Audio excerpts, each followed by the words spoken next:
Hello आणि नमस्कार मित्रांनो, मी दीपेश आपल्या सर्वांचं पुन्हा एकदा स्वागत करतो. आपल्या मराठमोळ्या रिव्ह्यू चॅनलचं नाव आहे दीपेशची वाणी.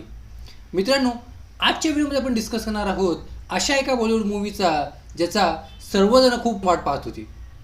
मित्रांनो, 26 जानेवारीला प्रजासत्ताक दिनानिमित्त हा चित्रपट रिलीज झालेला आहे आणि देशभक्तीवरती हा चित्रपट आधारित आहे. हो मित्रांनो, मी बोलत आहे फायटर या चित्रपटामध्ये, ज्यामध्ये प्रमुख भूमिकेमध्ये आपल्याला दिसणार आहेत ऋतिक रोशन, दीपिका पडुकोन, अनिल कपूर, करण सिंग ग्रोवर आणि अक्षय ओबेरॉय. मित्रांनो, फायटर चित्रपट एरियल ॲक्शन कॅटेगरीमधला पहिला चित्रपट आहे ज्याने खूप उत्कृष्ट प्रकारे प्रेझेंटेशन केलेलं आहे आणि ते पाहते वेळेस खरंच खूप छान वाटतं. जेवढे VFX किंवा CGI वापरलेल्या चित्रपटामध्ये ते पूर्णपणे प्रॉमिसिंग वाटतात आणि 200 ते 250 करोडचं जे बजेट आहे ते कुठे युटिलाइज झालेलं आहे हे चित्रपट पूर्णपणे दाखवून देतो. चित्रपटाची ओव्हरऑल लेंथ जी आहे ती 2 तास 40 मिनिटांची आहे, म्हणजे जवळपास 2.5 तासांचा हा चित्रपट आहे आणि माझ्यासाठी हा चित्रपट पूर्णपणे एंगेजिंग होता आणि कुठेही बोर करत नव्हता.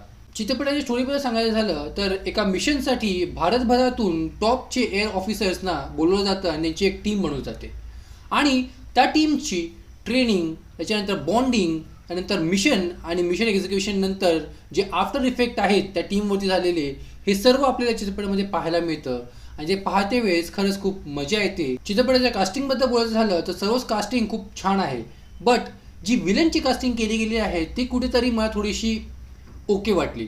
कारण की ऋतिक रोशन, अनिल कपूर आणि दीपिका पडुकोन अशा कॅरेक्टरच्या समोर जो विलन आपण उभा करतो आहे तो कॅरेक्टर तेवढासा अपिलिंग मला वाटला नाही.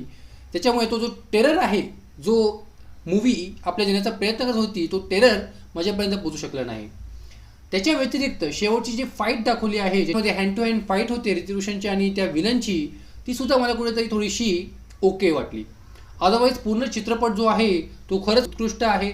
आपण पूर्ण फॅमिलीसोबत हा चित्रपट पाहू शकतो आणि एन्जॉय करू शकतो. तर मित्रांनो, अजूनपर्यंत तुम्ही जर फायटर चित्रपट पाहिला नसेल तर लवकरात लवकर जाऊन हा चित्रपट पाहून या आणि तुम्हाला कसा वाटला हे मला कमेंटमध्ये नक्की कळवा. आपण लवकरच भेटूया नवीन एका व्हिडिओमध्ये. तोपर्यंत स्टे ट्यून टू दीपेशची वाणी.